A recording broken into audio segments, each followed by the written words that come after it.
Hi, my name is Jesse with Placerville Polaris and Power Tools, part of the Acme Outdoor Power Supply Company. Today we're going to be talking about how to replace a worn chain on a chainsaw and also what a bad chain and a bad bar look like. So today we're going to be working with the new Echo CS3510. This is by far one of my favorite new saws that Echo's come out with in the last year or so. This model is great because it's lighter weight than the CS310, the smaller model, and it's also got more power than the CS400, which is a little bit bigger. And it priced at $259.99. You really can't beat it. It gets a 5-year warranty, so check it out. We carry them in our store all the time.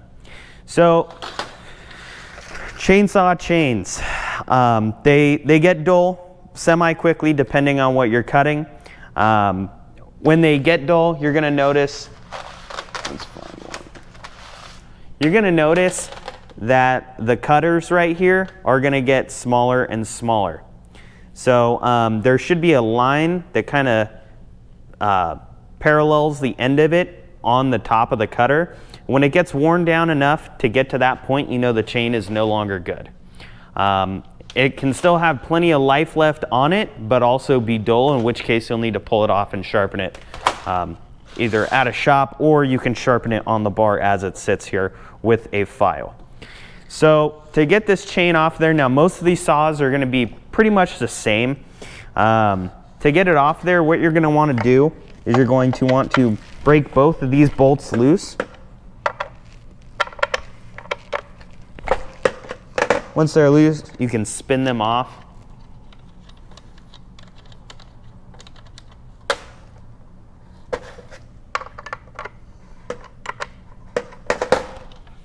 So we will spin these off of here.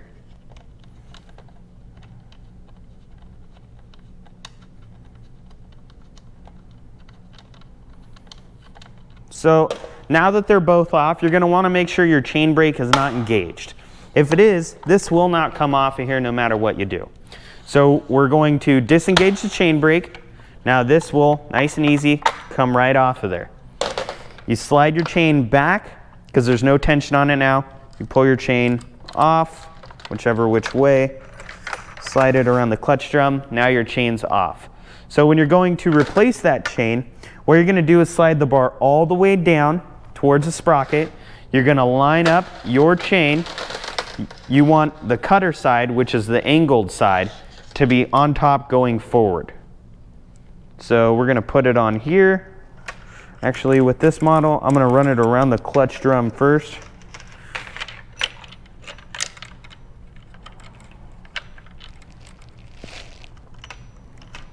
So now that it's around, I'm going to make sure it just slides into the bar all the way around. So at this point, you really do want to check that your bar is not worn out. What tends to happen with these chainsaw bars is the center groove gets worn out. And what that means is that your chain will rattle side to side. You notice this is a brand new chain and bar. When you twist side to side, it doesn't move, or it moves minimally. With a bar and chain that is with a bar that is worn down, you'll notice I put it in the groove and it wobbles back and forth quite a bit. What that'll do is when you're cutting, it'll cut J cuts. It will not cut straight down. It'll have to angle off to one side or the other. So check your bar. If you do have a lot of play in it, you're just going to want to come get a new bar, and preferably a chain, as well as the chain that was on there could have caused that bar to wear down like that because of burrs in the drivers. So if you've got burrs in the drivers, that's another indicator. You need to either grind all your drivers down, which will still make it loose, but at least the burrs in there will not wear out the center groove of the bar. So I've got it on here. The next thing is we're going to find the tensioner right here. So that tensioner right there is going to go into this hole here. So a lot of times you stick it on there. This one lines up perfectly, but a lot of times it doesn't. So like I had said, you try to put this on here, and if you'll notice, it's kind of hard to see, but that tensioner is just a little too far forward and it won't go in the hole.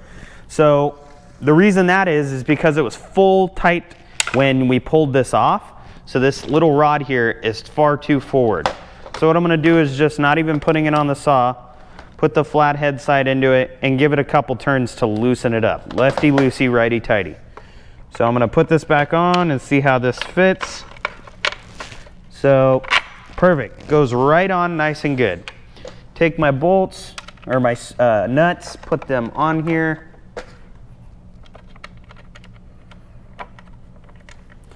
So the next step is I'm just gonna spin these on. Now I don't wanna go too tight. I just wanna get them on there just snug so it holds this plate all the way against the bar. Like I said, too tight and your adjustment's not gonna do anything. It's just gonna be locked in that one position. So they're finger tight now. So now, check the tension. It's obviously way too loose. So I'm gonna put this guy in here and tension it up. Now, what I usually do is I hold it by the back handle and put all the weight on the front of the bar. That way it pulls the bar up. So now I can stick this here.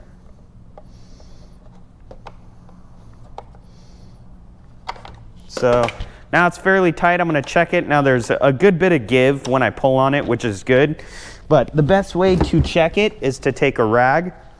Obviously you don't wanna put your hand on there, you'll cut yourself, but if you put the rag on there, you can pull it. Now you'll notice I'm pulling pretty hard there. That's how you know it's a little tight.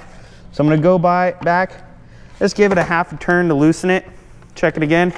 Now it's pretty easy. Now keep in mind, once you cinch these down, it will get a little easier, and this is the final check to test and see. This is the final check to test and see your tension. You want it to be just right. So come back to the rag, nice and easy. And when I let off, it doesn't continue to spin. That's how you know it's too loose, is when it continues to spin. You know it's too tight when it's really hard to pull it. So just right, you can see about that much tension. So keep in mind, on brand new chains, after about 5 to 10 minutes of running them, they get hot, they loosen up. We see a lot of cases where a customer comes in and they've destroyed their bar and chain because they took a brand new chain home, put it on their saw, ran it, and it got too hot and loosened up. Thank you guys for watching. Please like, comment, and subscribe. And if you have any questions, feel free to swing by or give us a call.